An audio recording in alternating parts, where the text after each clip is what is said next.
Out ಹೌಸ್ನಿಂದ ಹೊರಬರುವಾಗ ಕವನಾಳ ಮುಖದಲ್ಲಿ ಯಾವುದೇ ಒಂದು ಸಣ್ಣ ಹಿಂಜರಿಕೆ ಎನ್ನುವುದೇ ಇರಲಿಲ್ಲ. ಆ ಮುಖದಲ್ಲಿ ಈಗ ಯಾವುದೇ ಹ್ಯೂಮನ್ ಇನ್ನೋಸೆನ್ಸ್ ಇರಲಿಲ್ಲ. ಮತ್ತೆ ಯಾರ ಬಗ್ಗೆಯೂ ಅವಳಿಗೆ ಪೂರ್ತಿ ಭಯ ಇರಲಿಲ್ಲ. ಪಾರ್ಕಿಂಗ್ ಪ್ಲೇಸ್ ಕಡೆಗೆ ಪೂರ್ತಿ ಸ್ಪೀಡಾಗಿ ನಡೆಯುವಾಗ ಅವಳ ಮುಖ ಭಾವಶೂನ್ಯವಾಗಿತ್ತು. ಆದರೆ ಅವಳ ಆಟಿಟ್ಯೂಡ್ ಮತ್ತೆ ಅವಳ ಸುತ್ತ ಇರೋ ಆ ಒಂದು ಆದಿತ್ಯನಿಗಿಂತ ಯಾವುದೇ ರೀತಿಯಲ್ಲಿ ಕಡಿಮೆ ಇರಲಿಲ್ಲ. ಅವಳು ಆದಿತ್ಯನ ಓನ್ ಕಾರನ್ನು ಪಾರ್ಕಿಂಗ್ ಪ್ಲೇಸ್ನಿಂದ ತಗೊಂಡು ಆ ಫಾರ್ಮ್ ಹೌಸಿಂದ ಹೈ ಸ್ಪೀಡ್ನಲ್ಲಿ ಡ್ರೈವ್ ಮಾಡಿದ್ಲು. ಫಾರ್ಮ್ ಹೌಸ್ನಿಂದ ಕೇವಲ 5 ಅಥವಾ 7 ನಿಮಿಷಗಳ ದೂರದಲ್ಲಿರೋ ಆ ಸಾತ್ವಿಕ್ ಗೆಸ್ಟ್ ಹೌಸ್ ಮುಂದೆ ಕಾರನ್ನು ನಿಲ್ಲಿಸಿ ಅವಳು ಫುಲ್ಲು ಸ್ಪೀಡಾಗಿ ಒಳಗಡೆ ಹೋದ್ಲು. ಅಲ್ಲಿರೋ ರಿಸೆಪ್ಷನಿಸ್ಟ್ ಬಳಿ ಅವಳು ತನ್ನ ಪರ್ಸ್ನಿಂದ ಒಂದು ಸ್ಪೆಷಲ್ ಕಾರ್ಡ್ ಹೊರತೆಗೆದು ತೋರಿಸಿದ್ಲು. ಆ ಕಾರ್ಡ್ ನೋಡಿದ ತಕ್ಷಣ ಅಲ್ಲಿದ್ದ ಸಿಬ್ಬಂದಿ ಅವಳನ್ನು ಪೂರ್ತಿ ರೆಸ್ಪೆಕ್ಟ್ನಿಂದ ವೆಲ್ಕಮ್ ಮಾಡ್ತಾ ಹೇಳಿದ್ರು, madam, 2nd floor, room number 305. ಅವಳು ಮುಂದೆ ಸಾಗುತ್ತಿದ್ದಂತೆ ಅವ್ರು ಏನೋ ಹೆಲ್ಪ್ ಮಾಡೋಕ್ಕೆ ಮುಂದೆ ಬಂದಾಗ ಗಾಳಿಯಲ್ಲಿ ಕೈ ಬೀಸಿ ಬೇಡ ಎಂದು ಸನ್ನೆ ಮಾಡಿ ಪೂರ್ತಿ ಕಾನ್ಫಿಡೆಂಟಾಗಿ ಲಿಫ್ಟ್ ಕಡೆಗೆ ಹೆಜ್ಜೆ ಹಾಕಿದ್ಲು. 2nd ಫ್ಲೋರ್ನಲ್ಲಿ ಲಿಫ್ಟ್ ನಿಂತ ತಕ್ಷಣ ಅಲ್ಲಿಂದ ಹೊರಬಂದ ಕವನ ನೇರವಾಗಿ ರೂಮ್ ನಂಬರ್ 305 ಬಳಿ ಬಂದು ಡೋರ್ ನಾಕ್ ಮಾಡೋಕ್ಕೆ ಕೈ ಚಾಚಿದ್ಲು. ಆದರೆ ಅವಳ ಕೈಗಳು ಗಾಳಿಯಲ್ಲೇ ಪೂರ್ತಿ ನಿಂತು ಹೋದ್ವು. ಅವಳು ಏನಾದರೂ ಮಾಡೋ ಮೊದಲೇ ಆ ಡೋರ್ ಆಟೋಮೆಟಿಕಲಿ ಓಪನ್ ಆಯಿತು. ತನ್ನ ಮುಂದೆ ನಿಂತಿದ್ದ ಆ ಮಿಸ್ಟೀರಿಯಸ್ ವ್ಯಕ್ತಿಯನ್ನು ನೋಡಿ ಕವನಾಳ ತುಟಿಗಳಲ್ಲಿ ಒಂದು ಸಣ್ಣ ನಗು ಅರಳಿತು. ತನ್ನ ದುಪ್ಪಟ್ಟವನ್ನು ತಲೆಯ ಮೇಲೆ ರೆಸ್ಪೆಕ್ಟ್ಫುಲ್ಲಿ ಮತ್ತು ಬಿಗಿಯಾಗಿ ಸುತ್ತಕೊಂಡು ಅವಳು ಆ ವ್ಯಕ್ತಿಯ ಪಾದಗಳನ್ನ ಮುಟ್ಟಿ ಅವರಿಂದ ಬ್ಲೆಸ್ಸಿಂಗ್ ಪಡೆಯೋಕೆ ಕೆಳಗೆ ಅವ್ರ ಕಾಲ್ ಬಳಿ ಬಾಗಿದ್ಲು.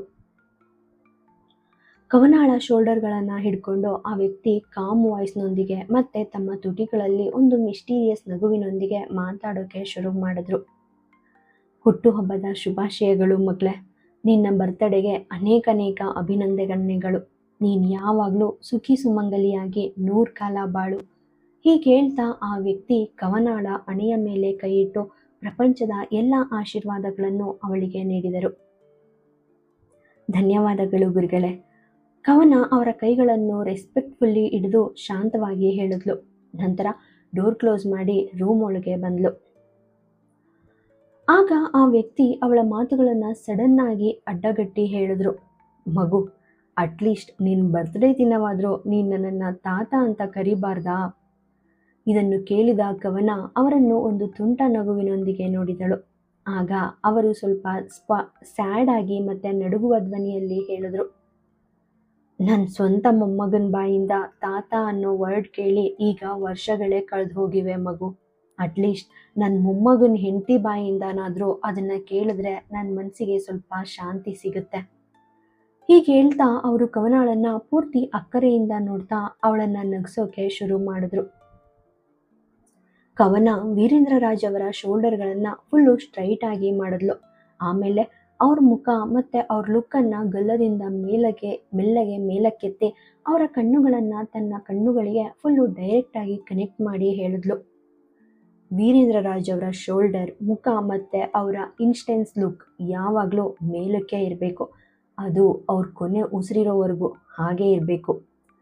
ನಂತರ ಅವರನ್ನು ಸೋಫಾದ ಮೇಲೆ ಫುಲ್ ರೆಸ್ಪೆಕ್ಟ್ಫುಲ್ಲಾಗಿ ಕೂರಿಸಿ ಅವಳು ಬಹಳ ಹೆಮ್ಮೆ ಮತ್ತು ಧೈರ್ಯದಿಂದ ಹೇಳಿದ್ಲು, ನಿಮ್ಮ ಧ್ವನಿಗೆ ಬೇರೆಯವರನ್ನ ಪೂರ್ತಿ ನಡಗಿಸೋ ಪವರ್ ಇದೆ ತಾತ. ಅಂದಮೇಲೆ ನೀವು ಯಾವತ್ತೂ ನಡಗೋಕ್ಕೆ ಸಾಧ್ಯನೇ ಇಲ್ಲ. ಸ್ವಲ್ಪ ಸಮಯ ಸೈಲೆಂಟಾಗಿ 1 ನಿಮಿಷ ಪಾಸ್ ತಗೊಂಡು ವೀರೇಂದ್ರ ರಾಜ್ ಅವರ ಕಣ್ಣುಗಳನ್ನು ದಿಟ್ಟಿಸುತ್ತಾ ಅವಳು ಹೇಳಿದ್ಲು, ಯಾವುದೇ ಕಾರಣಕ್ಕೂ ಸೋಲುವ ಅಥವಾ ಲಾಸ್ ಮಾಡುವ ಹಕ್ಕು ನಿಮಗಿಲ್ಲ. ನಿಮ್ಮ ಮುಂದೆ ಇರೋ ಆ ಪರ್ಸನ್ ನಿಮ್ಮ ಸ್ವಂತ ಮೊಮ್ಮಗನಾಗಿದ್ರು ಅಥವಾ ನಿಮ್ಮ ಓನ್ ಶ್ಯಾಡೋ ಅಂದರೆ ನಿಮ್ಮ ನೆರಳಿನಂತಿರೋ ಆ ಆದಿತ್ಯ ರಾಜ್ ಆಗಿದ್ರೂ ಸಹ ನೀವು ಸೋಲ್ಬಾರ್ದು. ನನ್ನ ಫುಲ್ ಪವರ್, ನನ್ನ ಇಡೀ ಹೆಮ್ಮೆ ಬಂದಿರೋದು ಕೇವಲ Mr and Mrs Aditya Raj ಅವರಿಂದ ಮಾತ್ರ. ವೀರೇಂದ್ರ ರಾಜ್ ಒಂದು ನಿಗೂಢವಾದ ನಗುವಿನೊಂದಿಗೆ ಉತ್ತರಿಸಿದರು. ನಂತರ ತಮ್ಮ 2 ಕೈಗಳನ್ನು ಗಾಳಿಯಲ್ಲಿ ಎತ್ತಿ ತಮ್ಮ ರಾಯಲ್ ಗೆಸ್ಚರ್ ತೋರಿಸ್ತಾ ಹೇಳಿದ್ರು, ನೀವಿಬ್ರು ನನ್ನ ಈ 2 ತೋಳುಗಳ ಬಲ ಇದ್ದ ಹಾಗೆ ಎಂದು ರಾಜನಂತೆ ಜೋರಾಗಿ ಥಂಡರಿಂಗ್ ವಾಯ್ಸ್ನಲ್ಲಿ ನಗ್ತಾ ಹೇಳಿದ್ರು. ಅದರಲ್ಲಿ ಒಂದು ತೋಳು ಸದ್ಯಕ್ಕೆ ಸ್ವಲ್ಪ ಬಂಡಾಯ ಎದ್ದಿದೆ ಅನ್ನೋದು ಬೇರೆ ವಿಷಯ ಎಂದು ಸಣ್ಣದಾಗಿ ನಗ್ತಾ ಹೇಳಿದ್ರು. ನಂತರ ಅವರು ಕವನಾಳ ಹಣೆಯನ್ನು ಪೂರ್ತಿ ಅಕ್ಕರೆಯಿಂದ ಮುದ್ದಿಸುತ್ತಾ, ಬಟ್ ಇಟ್ಸ್ ಓಕೆ, ನನ್ನ ಎರಡನೇ ತೋಳು ಆ ಮೊದಲನೆಯದನ್ನು ಪೂರ್ತಿ ರೈಟ್ ಟ್ರ್ಯಾಕ್ಗೆ ತರುತ್ತೆ ಅನ್ನೋ ಪೂರ್ತಿ ನಂಬಿಕೆ ನನಗಿದೆ ಎಂದು ಬಹಳ ಕಾನ್ಫಿಡೆಂಟ್ ಆಗಿ ಹೇಳಿದ್ರು. ವೀರೇಂದ್ರ ರಾಜ್ ಅವರ ಮಾತುಗಳನ್ನು ಕೇಳಿ ಕವನ ಒಂದು ಕ್ಷಣ ಪೂರ್ತಿ ದಾರಿ ತಪ್ಪಿದಂತೆ ಕಾಣಿಸಿದ್ಲು. ಕೇವಲ ಕೆಲವು ಕ್ಷಣಗಳ ಹಿಂದೆ ಆದಿತ್ಯ ಅವಳನ್ನ ತನ್ನ ತೋಳುಗಳಲ್ಲಿ ಪೂರ್ತಿ ವಾರ್ಮ್ಲಿ ತೆಗೆದುಕೊಂಡಿದ್ದ ಆ ಒಂದು ಫೀಲಿಂಗ್ ಅವಳನ್ನ ಕಾಡ್ತಾ ಇತ್ತು. ಅವನ ಆ ಪ್ರೀತಿಯ ಮಾತುಗಳು, ಆ ಸಾಫ್ಟ್ ವರ್ಡ್ಸ್, ಅವನ ಆ ತೀವ್ರವಾದ ನೋಟ ಕವನಾಳ ಕಣ್ಣುಗಳ ಮುಂದೆ ಯಾವುದೋ ಒಂದು ಸಿನಿಮಾ ರೀಲ್ನಂತೆ ಪೂರ್ತಿ ವೇಗವಾಗಿ ನುಡಿಸ್ತಾ ಇದ್ವು.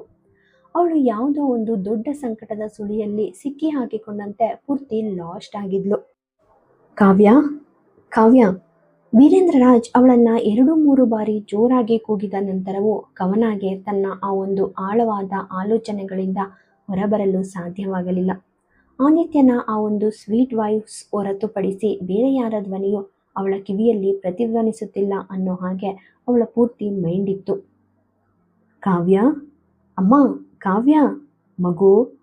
ವೀರೇಂದ್ರ ರಾಜ್ ಅವರ ಶೋಲ್ಡರ್ಗಳನ್ನು ಹಿಡಿದು ಅಲುಗಾಡಿಸುವ ಮೂಲಕ ಅವಳನ್ನು ಆ ಒಂದು ಡ್ರೀಮ್ ವರ್ಲ್ಡ್ನಿಂದ ವಾಸ್ತವಕ್ಕೆ ಮರಳಿ ತರಲು ಟ್ರೈ ಮಾಡಿದ್ರು. ಕಾವ್ಯ ಅಲಿಯಾಸ್ ಕವನ ತನ್ನ ತಲೆಯನ್ನ ಪೂರ್ತಿ ಶೇಕ್ ಮಾಡಿ ವೀರೇಂದ್ರ ರಾಜ್ ಅವರತ್ತ ಬ್ಲ್ಯಾಂಕ್ ಲುಕ್ನಿಂದ ನೋಡಿದ್ಲು. ಅದು ತಾತ, ನಾನು ಬಹಳ ದಿನಗಳಿಂದ ಕವನ ಅನ್ನೋ ಹೆಸರಿಗೆ ಪೂರ್ತಿ ಅಡ್ಜಸ್ಟ್ ಆಗಿದ್ದೆ ಎಂದು ಕಾವ್ಯ ಸ್ವಲ್ಪ ದಿಗ್ಭ್ರಮೆಯಿಂದ ಹೇಳಿದ್ಲು. ಈ ದಿನಗಳಲ್ಲಿ ನಾನು ಕಾವ್ಯ ಅನ್ನೋ ಹೆಸರನ್ನೇ ಪೂರ್ತಿ ಮರೆತು ಹೋಗಿದ್ದೆ. ನಂತರ ಹೇಗೋ ತನ್ನನ್ನು ತಾನು ಪೂರ್ತಿ ಕಂಟ್ರೋಲ್ ಮಾಡಿಕೊಂಡು ಅವಳು ಮ್ಯಾಟರ್ ಚೇಂಜ್ ಮಾಡಿದ್ಲು. ಸ್ವಲ್ಪ ಕೋಪದಿಂದ ಹೇಳಿದ್ಲು, ನೀವು ಎಲ್ಲ ಲಿಮಿಟ್ಸ್ನ ಕ್ರಾಸ್ ಮಾಡಿದ್ದೀರಿ ಗುರುಗಳೇ, ಅಂದರೆ ತಾತ. ಇದನ್ನು ಕೇಳಿದ ವೀರೇಂದ್ರ ರಾಜ್ ತಮ್ಮ ಹುಬ್ಬು ಗಂಟಿಕ್ಕಿಕೊಂಡು ಪೂರ್ತಿ ಕನ್ಫ್ಯೂಸ್ಡ್ ಲುಕ್ನಲ್ಲಿ ಕೇಳಿದ್ರು, ಯಾಕಮ್ಮ, ನಾನೇನು ಮಾಡಿದೆ ಈಗ? ನಾನೇನು ಮಾಡ್ದೇನಾ? ನೀವು ಈ ಮಿಡ್ ನೈಟ್ನಲ್ಲಿ ನನಗೆ ರಿಪೀಟೆಡ್ ಕಾಲ್ ಮಾಡಿದ್ದೀರಿ. ನೀವು ಒಮ್ಮೆನೂ ಆ ರೀತಿ ಯೋಚನೆ ಮಾಡಲಿಲ್ವಾ? ಎದುರಿರೋ ವ್ಯಕ್ತಿ ಕಾಲ್ ಪಿಕ್ ಮಾಡ್ತಿಲ್ಲ ಅಂದರೆ ಅಲ್ಲಿ ಏನೋ ಸಮಥಿಂಗ್ ರಾಂಗ್ ಅಂತ ನಿಮ್ಗೆ ಅನ್ನಿಸ್ಲಿಲ್ವಾ? ನಂತರ ಅವಳು ವೀರೇಂದ್ರ ರಾಜ್ ಅವರನ್ನು ತೀಕ್ಷ್ಣವಾದ ಕಣ್ಣುಗಳಿಂದ ದಿಟ್ಟಿಸುತ್ತಾ ಹೇಳಿದ್ಲು, ಅಜ್ಜ ಮತ್ತು ಮೊಮ್ಮಗ ಇಬ್ಬರೂ ಕೂಡ ಎಲ್ಲ ವಿಷಯದಲ್ಲೂ ಪೂರ್ತಿ ಇಂಪೇಷಂಟ್ ಥರ ಬಿಹೇವ್ ಮಾಡ್ತೀರಾ. ಕಾವ್ಯಳ ಮಾತುಗಳನ್ನು ಕೇಳಿದ ವೀರೇಂದ್ರ ರಾಜ್ ಅವಳ ಮೂಗನ್ನು ಪೂರ್ತಿ ಅಕ್ಕರೆಯಿಂದ ಹಿಡಿದು ಸ್ವಲ್ಪ ತುಂಟ ಸ್ವರದಲ್ಲಿ ಹೇಳಿದ್ರು, ಈಗ ನನಗೇನು ಗೊತ್ತು ಮಗಳೇ, ಕವನ ಮಧ್ಯರಾತ್ರಿಯಲ್ಲಿ ತನ್ನ ರೂಮಲ್ಲಿ ಇರೋದಿಲ್ಲ, ಬದಲಾಗಿ ಅವಳು ಬಾಸ್ ರೂಮಲ್ಲಿ ಇರ್ತಾಳೆ ಅಂತ ನನಗೇನು ಕನಸು ಬಿದ್ದಿತ್ತಾ? ಇದನ್ನು ಕೇಳಿದ ಕಾವ್ಯ ನಾಚಿಕೆಯಿಂದ ಸುತ್ತಲೂ ನೋಡಿದಳು. ಅವಳು ತೊದಲಿತ್ತಾ ಹೇಳೋಕ್ಕೆ ಟ್ರೈ ಮಾಡಿದ್ಲು, ನಾನು ಅದು ನಾನು ಸಾಕು, ನನಗೆ ಪೂರ್ತಿ ಮ್ಯಾಟ್ರ್ ಅರ್ಥ ಆಯಿತು. ಕಾವ್ಯಾಳ ಆ ನಾನು ಅದು ಅನ್ನೋ ತಡಬಡಿಕೆಯನ್ನು ನೋಡಿ ವೀರೇಂದ್ರ ರಾಜ್ ತಮಾಷೆಯಾಗಿ ತಮ್ಮ ಸೀಟ್ನಿಂದ ಎದ್ದರು. ಕಾವ್ಯ ನಾಚಿಕೆಯಿಂದ ತನ್ನ ಕಣ್ಣುಗಳನ್ನು ಕೆಳಕ್ಕೆ ಇಳಿಸಿದಳು. ವೀರೇಂದ್ರ ರಾಜ್ ಎದ್ದು ಪಕ್ಕದ ಟೇಬಲ್ನಿಂದ ಬ್ಯೂಟಿಫುಲ್ ಆಗಿ ಡೆಕೋರೇಟ್ ಮಾಡಿರೋ ಒಂದು ಫ್ರೂಟ್ ಕೇಕನ್ನು ತಂದು ಕಾವ್ಯ ಮುಂದೆ ಇಟ್ಟರು. ಕಾವ್ಯ, ನಿಮ್ಮತ್ತೆ ಇದನ್ನು ಸ್ವತಃ ಅವಳೇ ನಿನಗಾಗಿ ಸ್ಪೆಷಲ್ ಆಗಿ ರೆಡಿ ಮಾಡಿದ್ದಾಳೆ. ಹೀಗೆ ಹೇಳ್ತಾ ಅವರು ಆ ಕೇಕ್ ಮೇಲೆ ಕ್ಯಾಂಡಲ್ಸ್ ಇಟ್ಟು ಡೆಕೋರೇಟ್ ಮಾಡೋಕ್ಕೆ ಸ್ಟಾರ್ಟ್ ಮಾಡಿದ್ರು. ನಂತರ ಅವರು ಆ ಕ್ಯಾಂಡಲ್ಸ್ಗಳನ್ನು ಊದುವಂತೆ ಸನ್ನೆ ಮಾಡಿದ್ರು ಮತ್ತು ಮಾಧವಿ ಅವರಿಗೆ ಒಂದು ವಿಡಿಯೋ ಕಾಲ್ ಮಾಡೋಕ್ಕೆ ಸ್ಟಾರ್ಟ್ ಮಾಡಿದ್ರು. ಮಾಧವಿ ಅವರು ಕೇವಲ 1 ಅಥವಾ 2 ರಿಂಗ್ ಆಗೋದರ ಒಳಗೆ ವಿಡಿಯೋ ಕಾಲ್ ಪಿಕ್ ಮಾಡಿದ್ರು. ಅವರು ಆ ಒಂದು ಕಾಲ್ಗಾಗಿ ಪೂರ್ತಿ ಕಾತರದಿಂದ ಮೊದಲೇ ವೆಯ್ಟ್ ಮಾಡ್ತಿದ್ದ ಹಾಗೆ ಇತ್ತು ಆ ಸಿಚುವೇಶನ್. ನಮಸ್ಕಾರ ಅಮ್ಮ, ಹೇಗಿದ್ದೀರಿ? ಮಾಧವಿಯವರ ಆ ಕಾಲ್ಗೆ ಉತ್ತರಿಸುತ್ತಾ ಕಾವ್ಯ ಪೂರ್ತಿ ಎಮೋಷ್ನಲ್ ಆಗಿ ಕೇಳಿದ್ಲು. ಹಾಗೆ ನೀವೇನಾದರೂ ಕೇಳೋ ಮೊದಲೇ ನಾನೇ ಪೂರ್ತಿ ಅಪ್ಡೇಟ್ ನೀಡ್ತೀನಿ. ಆ ನಿಮ್ಮ ದುರಹಂಕಾರಿ ಮಗ ಸದ್ಯಕ್ಕೆ ಪೂರ್ತಿ ಚೆನ್ನಾಗಿದ್ದಾನೆ. ಅಷ್ಟೇ ಅಲ್ಲ, ಅವನು ತನ್ನ ಫೇವ್ರೆಟ್ ಕೆಲಸನ ತುಂಬ ಸಖತ್ತಾಗಿ ಮಾಡ್ತಾ ಅದರಲ್ಲಿ ಬ್ಯುಸಿಯಾಗಿ ಕಳೆದೋಗಿದ್ದಾನೆ. ಫೇವ್ರೆಟ್ ಕೆಲಸನ? ಮಾಧವಿಯವರು ಸ್ವಲ್ಪ ಗೊಂದಲದಿಂದ ಕೇಳೋಕೆ ಶುರು ಮಾಡಿದ್ರು. ಬೇರೆಯವರಿಗೆ ಟ್ರಬಲ್ ಕೊಡೋ ಕೆಲಸ ಮತ್ತು ಎಲ್ಲರೂ ಥ್ರೆಟ್ ಮಾಡೋ ಕೆಲಸ. ಕಾವ್ಯ ಹೀಗೆ ಹೇಳ್ತಾ ನಾಟಿ ಸ್ಮೈಲ್ನೊಂದಿಗೆ ನಗೋಕ್ಕೆ ಶುರು ಮಾಡಿದ್ಲು. ಮಾಧವಿಯವರು ಆದಿತ್ಯನ ಬಗ್ಗೆ ಕಾವ್ಯ ಮಾತಾಡುವಾಗ ಅವಳ ಮುಖದಲ್ಲಿರೋ ಆ ಸುಂದರವಾದ ಸಂತೋಷ ಮತ್ತು ಆ ಉತ್ಸಾಹವನ್ನು ಸ್ಪಷ್ಟವಾಗಿ ಗಮನಿಸಿದ್ರು. ಅವರಿಗೆ ಅರ್ಥ ಆಯಿತು, ಕಾವ್ಯ ಈಗ ಪೂರ್ತಿ ಆದಿತ್ಯನ ಪ್ರೀತಿಯಲ್ಲಿ ಮುಳುಗಿದ್ದಾಳೆ ಅಂತ. ಹುಟ್ಟುಹಬ್ಬದ ಶುಭಾಶಯಗಳು ಮಗಳೇ. Happy birthday. ಮಾಧವಿಯವರು ಪೂರ್ತಿ ಪ್ರೀತಿಯಿಂದ ಶುಭ ಹಾರೈಸಿದರು. ಥ್ಯಾಂಕ್ ಯು ಅಮ್ಮ. ಕಾವ್ಯ ನಗುತ್ತಾ ಹ್ಯಾಪಿಯಾಗಿ ಉತ್ತರ ಕೊಟ್ಲು.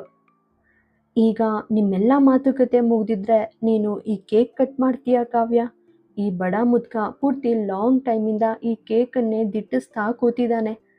ಹೀಗೆ ಹೇಳ್ತಾ ವೀರೇಂದ್ರರಾಜ್ ಕಾವ್ಯಳ ಕಡೆಗೆ ಪೂರ್ತಿ ಹಂಗ್ರಿ ಅಂಡ್ ಕ್ಯೂಟ್ ಲುಕ್ ನೀಡುತ್ತಾ ನೋಡೋಕೆ ಶುರು ಮಾಡಿದ್ರು. ಕಾವ್ಯ ಕೇಕ್ ಕಟ್ ಮಾಡುವಾಗ ವೀರೇಂದ್ರರಾಜ್ ಅವರಿಗೆ ಒಂದು ಸಣ್ಣ ಪೀಸನ್ನು ಕೊಟ್ಟು ಸ್ವಲ್ಪ ಕೋಪದಿಂದ ಹೇಳಿದ್ಲು.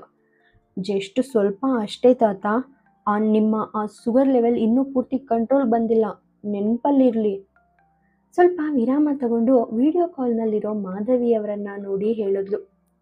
ಹೇಗಾದರೂ ನಾನು ಬಂದಾಗಿಂದ ಇವ್ರು ಪೂರ್ತಿ ತುಂಟ ಮಗುವಿನ ಹಾಗೆ ಆಡ್ತಿದ್ದಾರೆ ಅಮ್ಮ. ಹೀಗೆ ಹೇಳ್ತಾ ವೀರೇಂದ್ರರಾಜ್ ಅವರ ಬಾಯಿಯ ಹತ್ತಿರ ಇರೋ ಆ ಕೇಕನ್ನು ಪೂರ್ತಿ ಜೆಂಟಲ್ ಆಗಿ ಕ್ಲೀನ್ ಮಾಡಿ ಅವರಿಗೆ ಒಂದು ಗ್ಲಾಸ್ ನೀರು ಕೊಟ್ಲು. ಹೀಗೆ ಮಾತಾಡ್ತಾ ಪೂರ್ತಿ ಕ್ವಾಲಿಟಿ ಟೈಮ್ ಕಳೆದೋಯ್ತು. ವೀರೇಂದ್ರರಾಜ್ ಮತ್ತು ಮಾಧವಿ ಇಬ್ಬರು ಕೂಡ ಆದಿತ್ಯನ ಬಗ್ಗೆ ಕಾವ್ಯ ಹೇಳ್ತಿರೋ ಮಾತುಗಳನ್ನಂತೆ ಕೇಳಿ ತಮ್ಮ ಹಾರ್ಟ್ನಲ್ಲಿ ಒಂದು ರೀತಿಯ ಸಾಂತ್ವನ ಮತ್ತು ಪೂರ್ತಿ ಶಾಂತಿಯನ್ನು ಕಂಡುಕೊಳ್ತಾ ಇದ್ರು. ಆದಿತ್ಯನ ಪ್ರಸ್ತಾಪ ಅಥವಾ ಆ ಟಾಪಿಕ್ ಬಂದಾಗಲೆಲ್ಲ ಕಾವ್ಯ ಪೂರ್ತಿ ನಡುಗೋಕೆ ಸ್ಟಾರ್ಟ್ ಮಾಡ್ತಾ ಇದ್ಲು. ಮಾಧವಿಯವರು ಒಬ್ಬ ತಾಯಿಯಾಗಿ ಕಾವ್ಯಳ ಕಣ್ಣುಗಳಲ್ಲಿರೋ ಆ ಒಂದು ಡೀಪ್ ಲವ್ ಮತ್ತು ಸಂಕಟವನ್ನು ಪೂರ್ತಿ ಫೀಲ್ ಮಾಡ್ತಾ ಇದ್ರು. ಈಗ ನೀನು ಬೇಗ ಫಾರ್ಮ್ ಹೌಸ್ಗೆ ಹೋಗು ಮಗಳೇ. ಆದಿತ್ಯ ಸಡನ್ನಾಗಿ ಎಚ್ಚರ ಆದರೆ ನಿನಗೆ ತೊಂದರೆ ಆಗುತ್ತೆ. ಮಾಧವಿಯವರು ಗಡಿಯಾರವನ್ನು ನೋಡುತ್ತಾ ಹೇಳಿದ್ರು. ಆಗ ಅದು ಮಿಡ್ನೈಟ್ 3 ಗಂಟೆಯನ್ನು ತೋರಿಸ್ತಾ ಇತ್ತು. ಸಮಯವನ್ನು ನೋಡಿ ಕಾವ್ಯ ಕೂಡ ಆತ್ರದಿಂದ ಎದ್ದು ಹೇಳಿದ್ಲು. ಹೌದು ಅಮ್ಮ, ನಾನೀಗ ಹೊರಡ್ತಾ ಇದ್ದೀನಿ. ನೀವು ನಿಮ್ಮ ಹೆಲ್ತ್ ಬಗ್ಗೆ ಕೇರ್ ತಗೊಳ್ಳಿ.